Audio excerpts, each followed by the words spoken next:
మీకు మొన్న ఒక వీడియో అప్లోడ్ చేశాను కదా! మా బావగారు ఇంటి పని అయిపోయిన తర్వాత మా ఇంటి పని స్టార్ట్ చేశారని. ఆ రోజు చీకటి పడిపోయిందని చెప్పేసి సగంలో ఆపేశారు. ఇది నెక్స్ట్ డే మళ్ళీ పని స్టార్ట్ చేశారు. సో, ఆ ఒక్క రోజులోనే పని మొత్తం కంప్లీట్ చేసేశారు. ఇక్కడ మా బావగారు, అలానే ఇంకో అన్నయ్య, ఇంకో తమ్ముడు వీళ్ళందరూ కలిసి చేస్తున్నారనమాట. వీడియోలో కనిపించని ఇంకో పర్సన్ ఎవరంటే మా నాని. నా మరిది. సో, తను కూడా చాలా పని హెల్ప్ చేశారనమాట.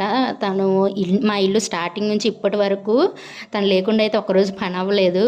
తను మార్నింగ్ జాబ్ చూసుకొని ఈవినింగ్ వచ్చి మొత్తం ఇంటి పని కోసం చాలా కష్టపడ్డాడు. థ్యాంక్స్ నాని. ఏ ఈగో లేకుండా మీ అన్నయ్య వాళ్ళతో పాటు నువ్వు కూడా కలిసి పని చేసినందుకు. సో, ఫైనల్‌గా అయితే ఇదిగోండి ఇంత నీట్‌గా చేసేసాడు. అడుగుతున్నాను. సో, బయట కూడా చేసేయండి నీట్‌గా అని చెప్తే మా ఆయన అస్సలు వినలేదు. మా బావగారి పెళ్లి దయ వల్ల నా పని కూడా చేసేసారు మా ఆయన. ఇంకా ఈ మామిడికాయలు వచ్చేసి మా చెట్లోనియే. ఆ రోజు ఈవినింగ్ కోసుకొని తిన్నారంట నేను లేనని.